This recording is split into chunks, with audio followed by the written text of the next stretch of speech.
Most people think they struggle with food, but what they're actually struggling with is the story in their head about food and about themselves.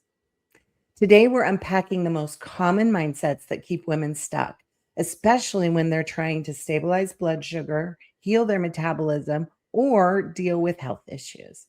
Because if we don't change the way we think, and especially the way we talk to ourselves, then nothing will ever change. Why do we keep going back to quick fixes, even when we know they don't work? Welcome to the Coaches Hotline. Glucose, grit, and grace. Real talk with coaches, no sugarcoating. We're here to help you ditch the diet cycle, stabilize blood sugar, and finally feel at home in your body. Because health isn't about restriction, it's about freedom, energy, and confidence. Let's dive in.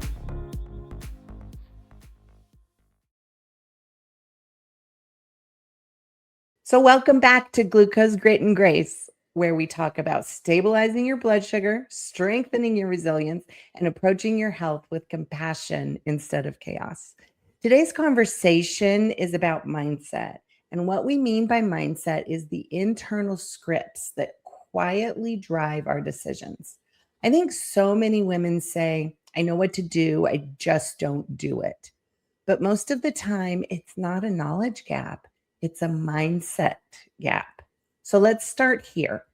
When you hear the phrase diet mindset, what does that mean to you guys?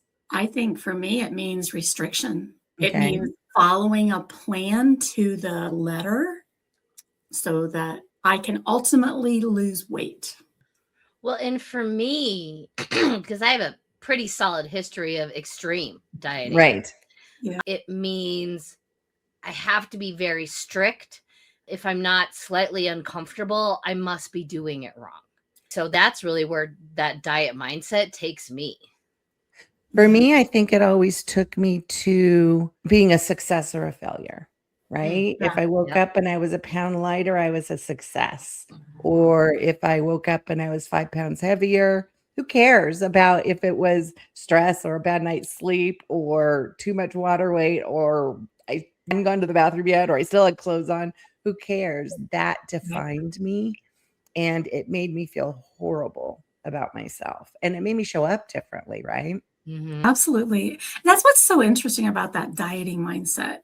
So, how do you think that's different than a health mindset? Ooh, that's a good question.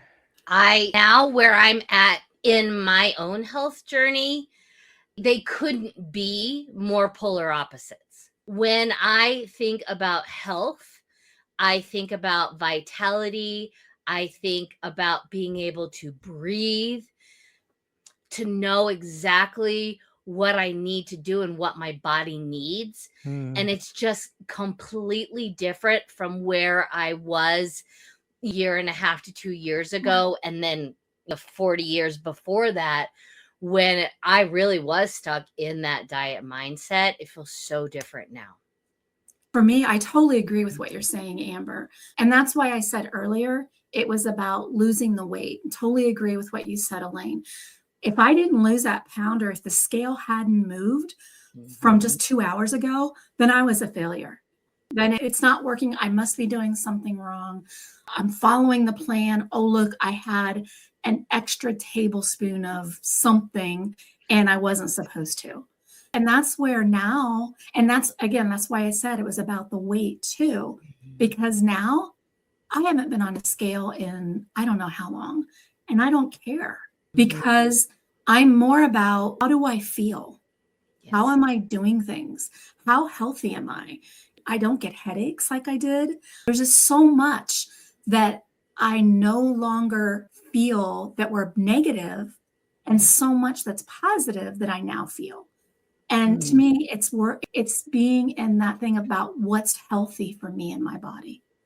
And that's where I don't even think about the food lists anymore. And it's just freeing not to be in that diet mindset for me. It truly is. And I like what you said that it's more about whole person rather than one data point. right? So we talk about how can I support myself with rest? How can I support my stress levels? How can I support my schedule? How can I, it's like lifestyle. It truly is lifestyle rather than a thing that I'm doing. Yeah, absolutely. Well, and I know for me, and I'd love to hear how you guys feel or think about it. When I was in a diet mindset, it created this really large sense of urgency and pressure and fear, and it all was internal. I created it myself. But when y'all were in that diet mindset, what did that create for you? What did your mindset create? I think I would agree. I did feel this urgency about I'm going to start. I've got to go to the grocery store. I have to get all this stuff. I have to cook all these meals. I have to do this. I have to do that. I have to do this.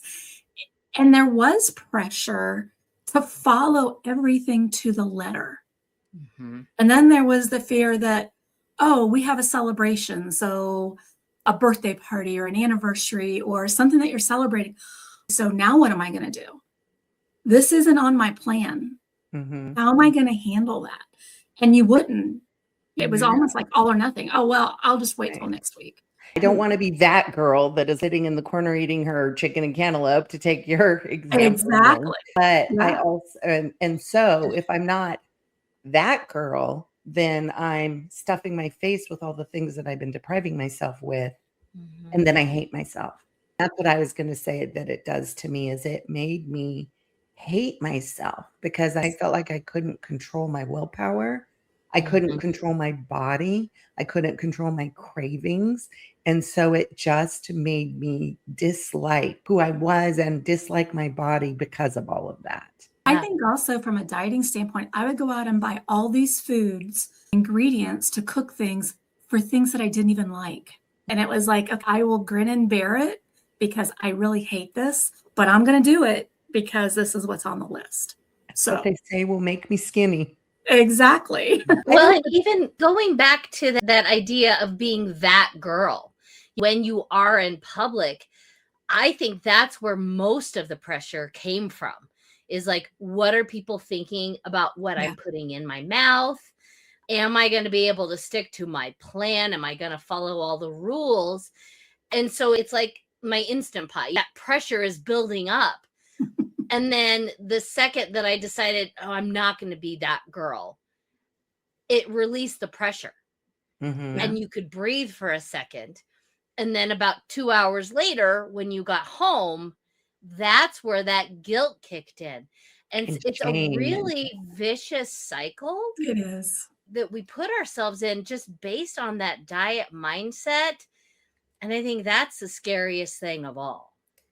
I agree. But I think what's interesting is that diet mindset, we've been living it since all of us have said we were dieting for 40 years, right? So we've been living with it since we were teenagers, and we started reading magazines since the internet wasn't there when, I don't know, at least Lane and I, when we were teenagers. I didn't have it either. Okay. So to us, it feels logical because it's what we knew. It's what we grew up with. It felt sound and disciplined and responsible. But underneath, like you said, Amber, it just creates so much pressure. I think that's why we love the 100 Days of 1%, right? We talk about those mindsets as rackets because they sound right, but they really aren't. So there are a few patterns that we see over and over again, especially with our clients. So I wanted to start talking about a few of them. This one, I think we've already touched on it, has caused the most damage to most people's metabolism. And that's that all or nothing thinking. So that's the biggest dieting, what I call PTSD kind of mindset that I deal with my clients, thinking we either have to be all in or we've blown it. And so I want to review what that looks like because we talk about that a lot here. But more importantly, what does that sound like in our internal self-talk? I think it comes back to that failure. Either you're good or bad. There's nothing in between. And how many times, even when we were younger, oh, you're such a good girl. Oh, that was not a good thing to do. That was a bad girl. And I think that's really a lot of that all or nothing, is that if we do one thing wrong, we feel like we've ruined everything and we've been bad. Mhm. So, and I really think that that makes it struggling. I guess that's what I really see a lot of people struggling with in my clients. And like I said, even for a long time myself, was it said it's all or nothing. It's, even though I may have had that extra tablespoon of whatever it was that wasn't on that plan, oh, wait, I messed up. I Mhm. just blew everything. And then Mhm. it's just like that downhill spiral from there. So our actions then define who we are Yes. in a not Great way to put positive it. way, Yes. right? We become bad because we think that action was bad. Right. And what do we think is underneath that all or nothing mindset? Is it perfectionism, fear, control? What are your thoughts? I think some of it is, and I'm going to go back to the magazines like you taught, we grew up with, looking at those magazines. What were the models that you saw in there? And I think it is like, oh, well, I'm sure Cindy Crawford never ate peanut butter or never ate a cookie or never ate cake.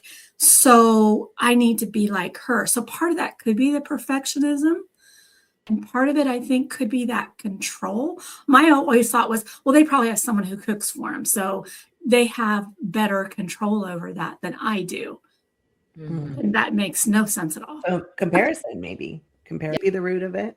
Cindy Crawford, or another one that came out recently that just talked about how horrible her mindset was Oh, in those really? days of being a top model, and how she Oh, I'm struggled sure. so much with the mental health of being good enough.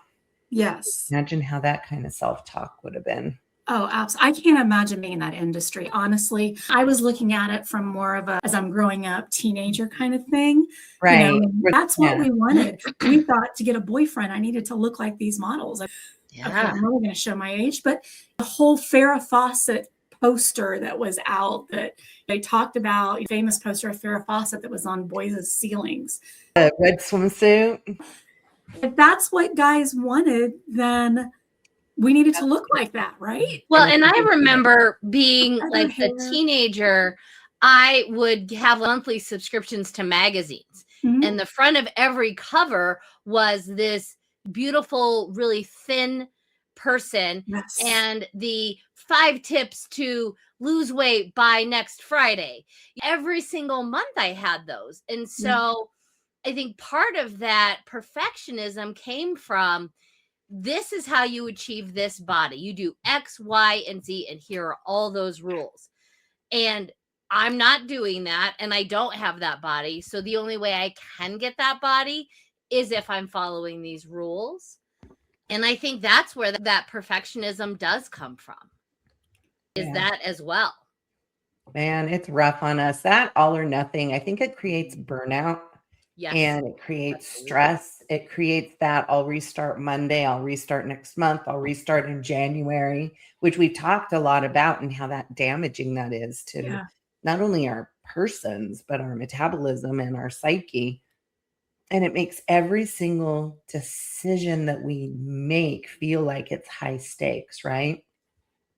But there's another mindset that often sits right next to that one, and it's more subtle. What do you guys think about the mindset of, I have to earn my food, or that you have to exercise off your mistakes? How did we learn that one? And what does that one do to our lives? So I don't know if we're allowed to call out specific programs, but there was a program that I was on where points were counted. And if I worked out enough, I could have some extra points, which was my dessert, or I was of age. So it was an extra adult beverage. Right. But I absolutely had to work out that much so that I could have that, or I had to restrict what I ate so that I could. Yeah. I think for me, the earning the food, and I do remember that program, and you would go out and do an extra walk or whatever, so you could have those extra points, and then you saved up those points. Oh, yes. So that if you were going to go out for the weekend or whatever it was, that you had plenty of points to go there. I think part of it with earning the points, and I agree. I think for me, when I was growing up, it was more where my mind was, It was more about, well, how do I get those extra calories out of my body? So at that point, I didn't necessarily understand exercise and the burning of that. Exercise wasn't a huge deal when I was in school. So I think when I got older, I think I was married. Oh, what was his name? Gene Simmons, who was, I know, Richard Simmons. Exactly. Wrong Simmons. But anyway, but that was on TV. Jack LaLanne was on there. I never saw him on TV, but you had Richard Simmons on there. And that was really one of my first exposures to exercise. And he would do the cooking. So that's where I started learning about earning my food. I guess that if I burn it, then I can extra, right? I can get more. I still even today hear people say, well, I've got to burn off that donut I ate. And the thing about it is, when we were learning this blood sugar stability and all of the science behind our metabolism, you're not directly burning off that donut. It's not like your stomach says, I'm saving this for when she exercises, right? Exercise is not necessarily about burning the calories to burn the food. It's about using the glucose in your bloodstream, and it's about keeping your heart healthy and your muscles strong. And so we were taught that there was a 1-to-1 ratio. If you exercise on the elliptical or the treadmill, if you run for 3 miles, then you can have a donut. And that it doesn't make sense scientifically. No, the damage has already been done. When you had that donut, your blood sugar spiked and that damage is done. Right. Absolutely. Although, go right ahead. Although I will say that if you do eat that donut and then do some squats, it does help you, but it doesn't help you with weight. It helps you use the sugar that you've just loaded your body with. Exactly. Right. But that's the whole thing too, is they think, oh, well, I had the donut this morning for breakfast, so I'm going to go to the gym tonight and I'll work it off. Yeah. That is way out of your system and stored wherever it needs to, probably in your fat muscles, because of our body being a fuel as you go system. So the fact that we had the donut at 8 o'clock this morning and I'm going to work out at 5 o'clock tonight, it just doesn't add up. Yes, it's not there. And I'm not good at science and I know it's not there. So think about, we've touched on it a little bit, but what about punishment-based motivation? And how can that backfire for us in the long term? How many of us have punished ourselves or been told, why did you do that? Or why are you eating that? Or I'm watching what you're eating, type of thing, as a punishment-based motivation. I can relate to that. Is, for me, exercise felt like punishment. It felt like something I had to do because my diet wasn't working, and I would hate to exercise because I was doing it out of hate for self. And so that's where that mindset piece comes out, right? I wasn't coming at exercise as a way to support and create longevity in my body. I was coming at it as a way to punish my body. And I think, Amber, that's probably close to what you were going to say as well, because we've had that conversation before.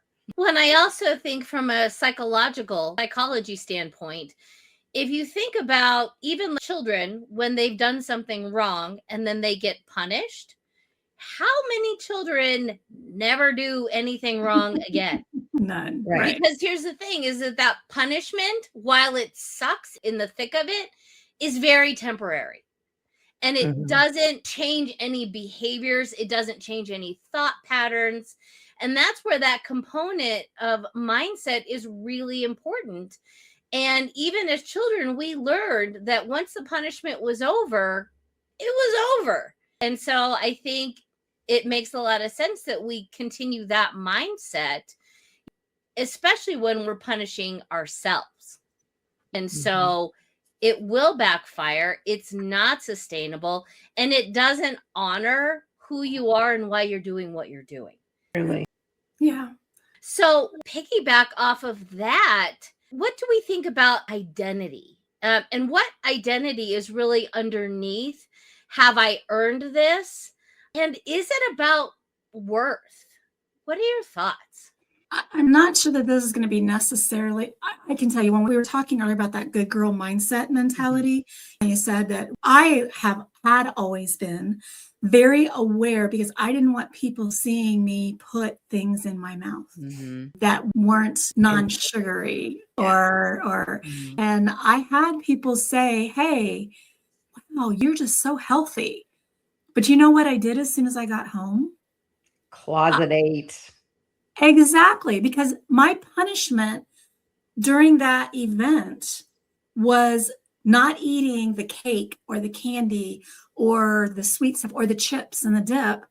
And so because I sacrificed and punished myself at the party, I would go home and closet eat all that stuff.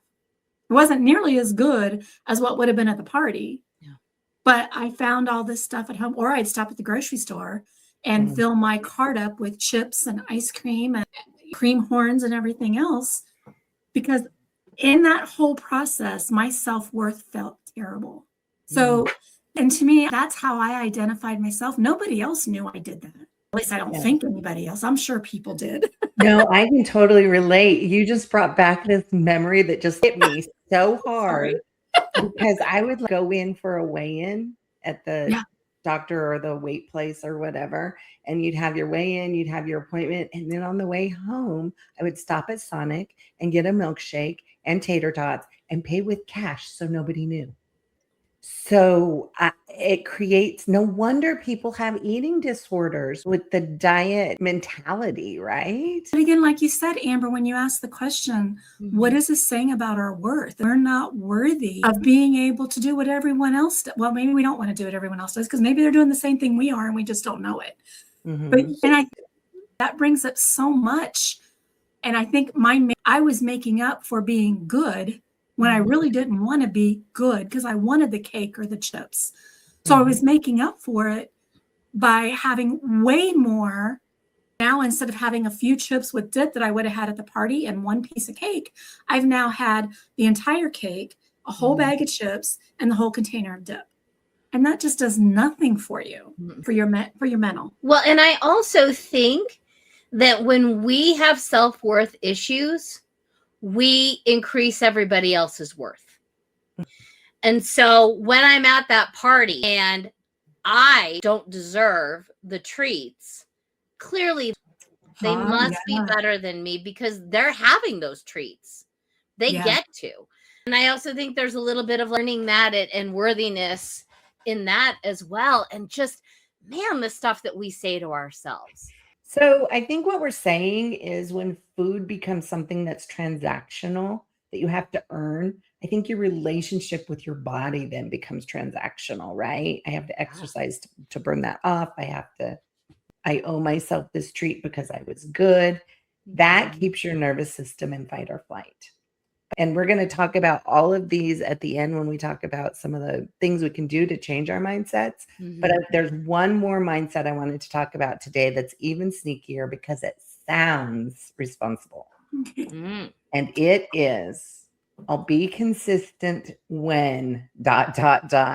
when life calms down, when the kids go to college, when the kids get into high school. By the way, they get busier when they get into high school. When the kids move out, when I retire from my job, and it's always a when, right? Why does that feel like such a reasonable excuse? I think because you're telling yourself, I'm totally going to do this. We know we're not. It even goes along with the, you know what, after this weekend, on Monday, I'm going to be good again. Oh, after the holidays, I'm going to be good. And I think it's that same mindset is we know what we want. We just know right now that we're not capable of doing it, but eventually we're going to get there. The piece we're missing is that mindset component. Which is one of the things that we teach in the hunt, right? Is that if something doesn't work on a hard day, it's just a diet that's going to fail you. It's not something that you can live a lifestyle with. I think some of it is too, is we think that, when the kids go back to school, it's because we think we're freeing up all this time that we can then devote to ourselves. But how many times do we take that time and devote it to ourselves? So, Exactly. Not that we want to go with a food list and a meal, Right, a right. strict meal plan or anything, but we think we're going to have the time to do it, when in reality, that time just gets sucked up with other things. We Yeah. don't necessarily say, so the kids are back in school. I now have, let's just say, from 9 to 3 until they get out. And what am I going to do with this time? And then it gets sucked up by other things. Yeah. I could always fill extra time. Exactly. And I think this kind of goes in because we work with our clients around systems and having those systems in place. I know before I learned that, when I went through this program, I thought I had systems. I didn't have the type of systems that I Had a checklist. That's all I had. Exactly.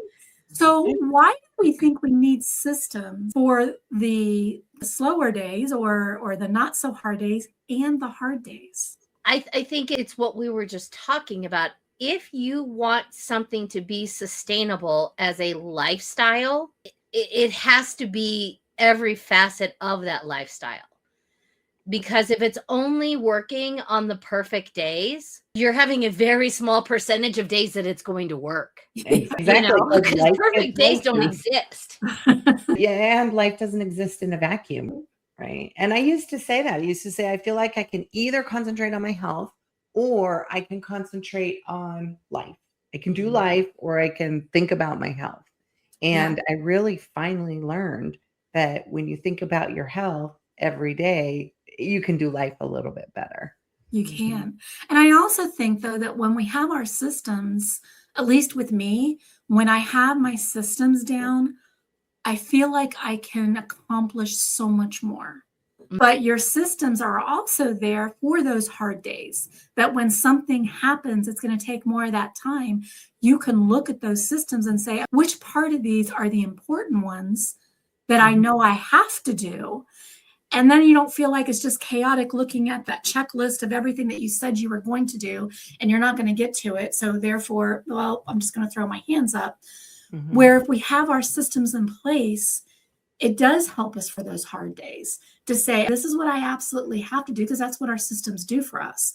What do we have to do in order to feel like we've made our accomplishments, or what it's, I guess, a prioritization, basically. Right. So, and looking at, so if we have it for the easy days, to me, it makes it easier on the hard days. For sure. I do have a client that came to me with the most amazing mindset. And so she called me and she said, Elaine, I heard about what you do. I heard about the 100 days of 1% and how life-changing it is for everything, for health and balance. She said, I am in the roughest part of my life right now. We just moved my mom into assisted living.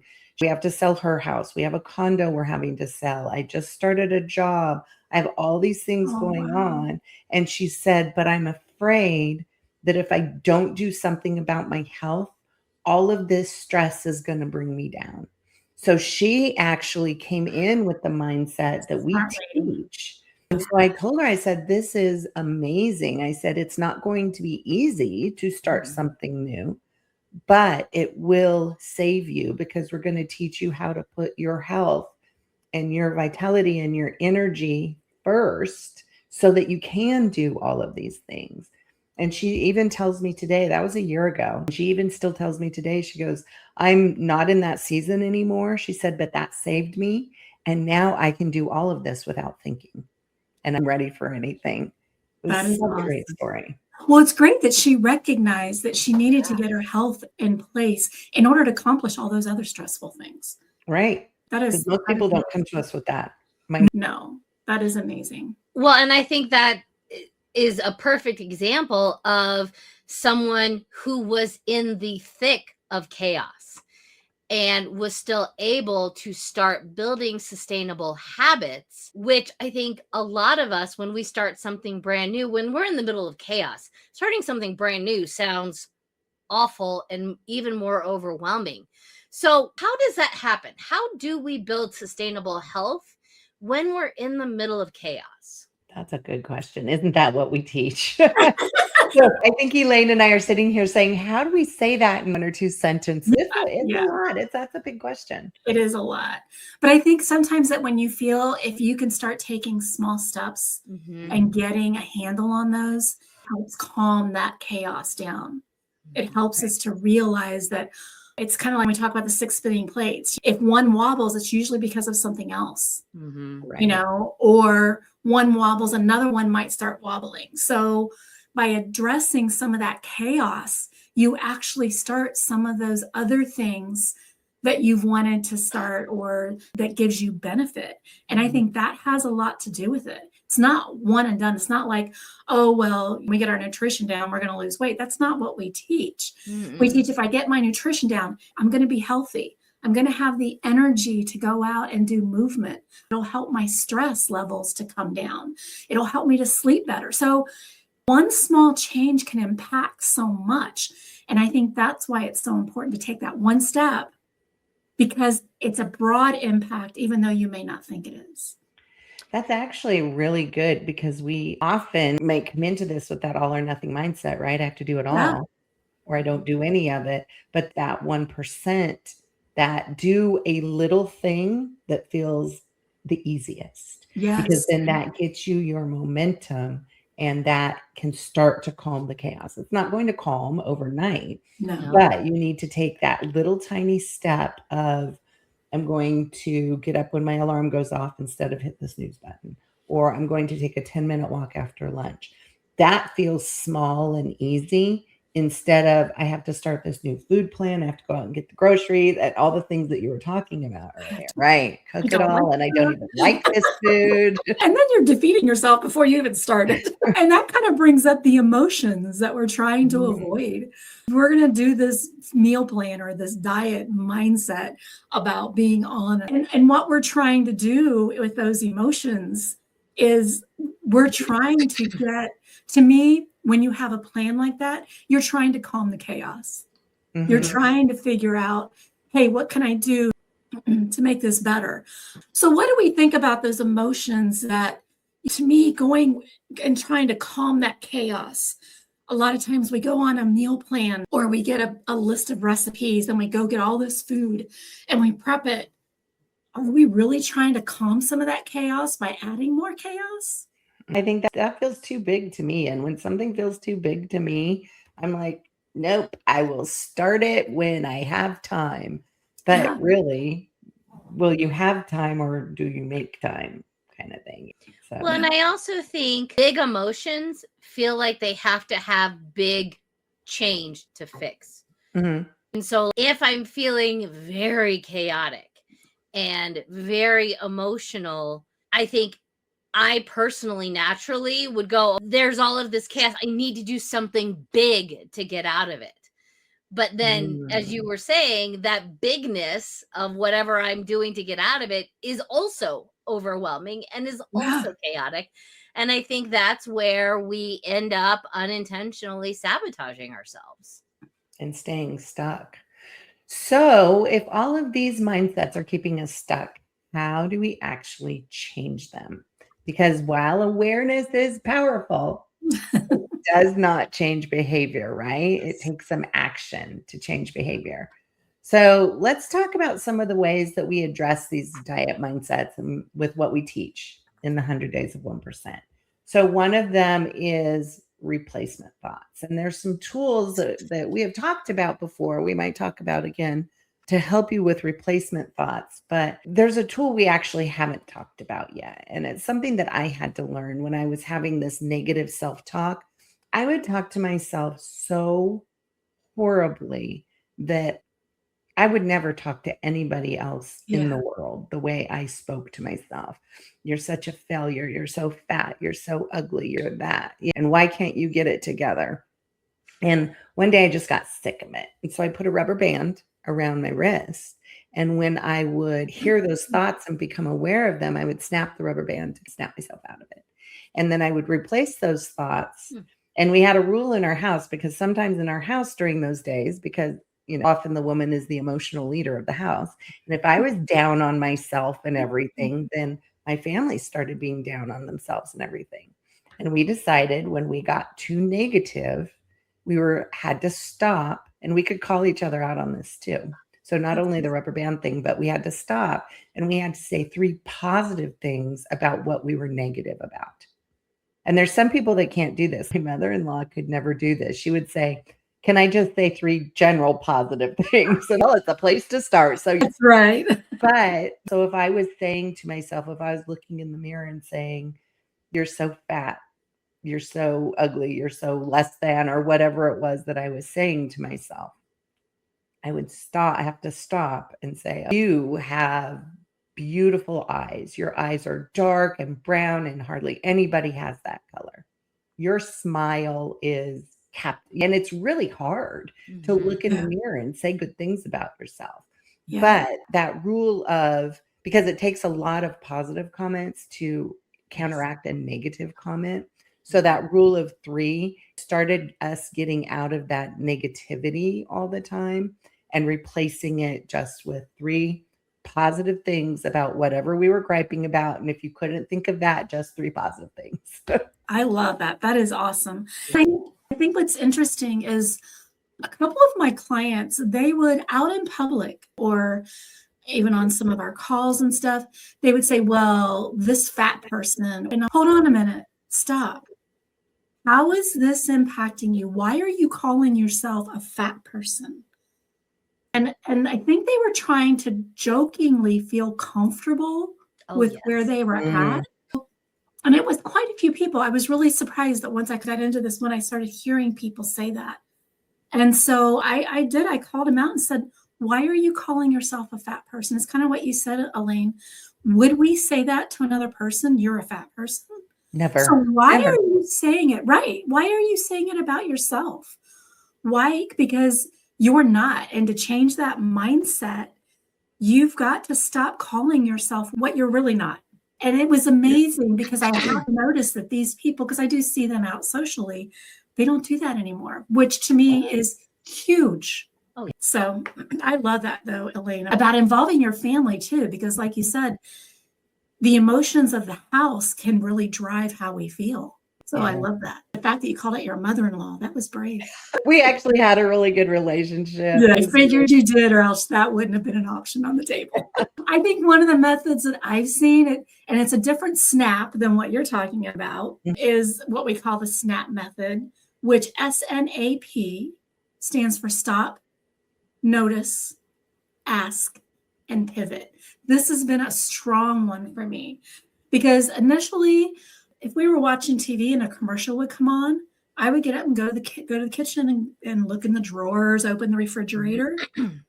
And even when I started this, it was like a hard habit. That trigger for me was that commercial. And you weren't even thinking about it after. I wasn't even thinking about it. So what I noticed is I went to the refrigerator, and I actually had to use this quite often in the beginning. I had to stop and say, what am I doing? And that's the notice part. So stop. What am I doing? I'm at the refrigerator. Asking myself, why am I at the refrigerator? Is it because I'm hungry? Am I bored? What is it? And most of the time it was because I may have been bored. I wasn't hungry. So then it's that pivot. I would turn around and just go back and go do something else. If I was trying to waste that commercial time, great time to do some counter squats or some counter push-ups. Exactly. So I think for me, the SNAP method was very strong in helping me with some of those not so good habits that I had developed over the years. And I loved it. So I think that's something that we can use from a mindset standpoint, because a lot of times we don't know necessarily why we're doing something. And just that action of stopping and noticing it can go along. Literally snap. That's kind of almost the same thing like your rubber band, because you're stopping, you're noticing. So right. Well, and I think what this is making me think of is the concept of being on autopilot. And we were just saying the negativity, the getting up and going to the refrigerator, those weren't conscious decisions. Now I'm going to say something grumpy, or now I'm going to walk to the kitchen, but they were autopilot. They were habits. And I think that most human beings live life on autopilot. And Yeah. so when you said earlier, Elaine, that awareness is important, but without behavior change, it doesn't matter how self-aware you are if you do Right. nothing with it. And so I think both of the methods that you guys just talked about, is that how we do it?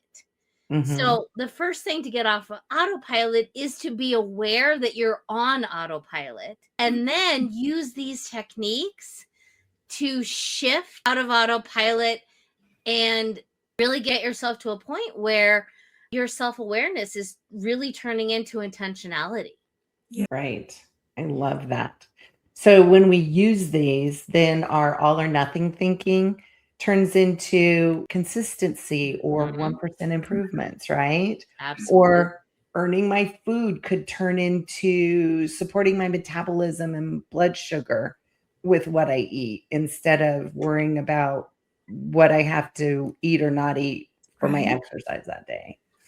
And then maybe that racket of I'll be consistent when turns into, if it doesn't work in the chaos, it's not a sustainable, healthy lifestyle. It's a diet, right? So awareness is good, but we have to go a step beyond that and take action and decide what it is that we want. Mm-hmm. So at the end of the day, that mindset work isn't about becoming perfect. It's about becoming aware enough to choose differently. Yes. So I think the point we're making is that harsh self-talk never really creates long-term change, right? It just makes us feel shamed and Absolutely. guilted. And it sometimes doesn't even create fear-based short-term compliance. So what I want you guys to think about is what would change when your internal voice becomes steady or kind instead of sharp? And think about it this way. This really hit me one time when my son was young. He had this little sleepover and this kid had this bowl of popcorn and he spilled popcorn everywhere. And I was like, "Oh," and he was really upset about it. And, "Oh, it's okay, honey. It's just popcorn. We'll clean it up. We can always make more, whatever." And I was just so kind to him when he made this mistake. And it kind of stopped me in my tracks because I thought, first, I thought, if my son had done that, would I have been as kind? And then I thought, if I had done that, what would I have said to myself? I Okay. certainly wouldn't have been as kind. So since that moment, I'm always very aware of how my words are to others and especially to myself, right? Yeah. We need Absolutely.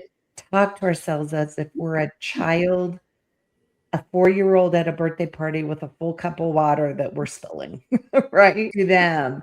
So, if you're listening right now and thinking about your internal self-talk and your mindsets, think about the last thing you criticized yourself for, and what would it sound like to respond to yourself in the way that you would respond to that little 4-year-old child?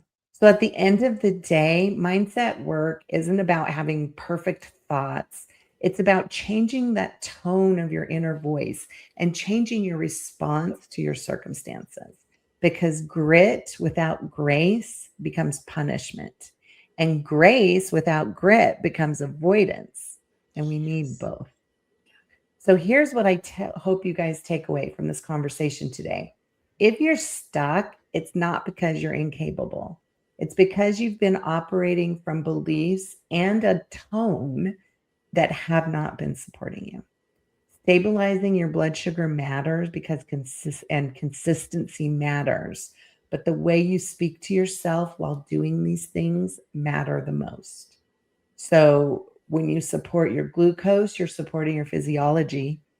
Your grit is choosing to notice your patterns, and the grace is refusing to shame yourself while you grow. So this week, pay attention to your tones and those words that you say to yourself, not just what you think, but how you think it and what you say to yourself. And if today didn't go as planned, speak to yourself like someone who is learning, not someone who is failing, because you don't need a stricter plan. You need a kinder voice. If you like this episode, please hit the like button. And if you know someone who would be helped by this conversation, please share. We would love to hear from you in the comments below. You never know, one of your comments might be one of our upcoming episodes. So bye for now, and we'll see you next week.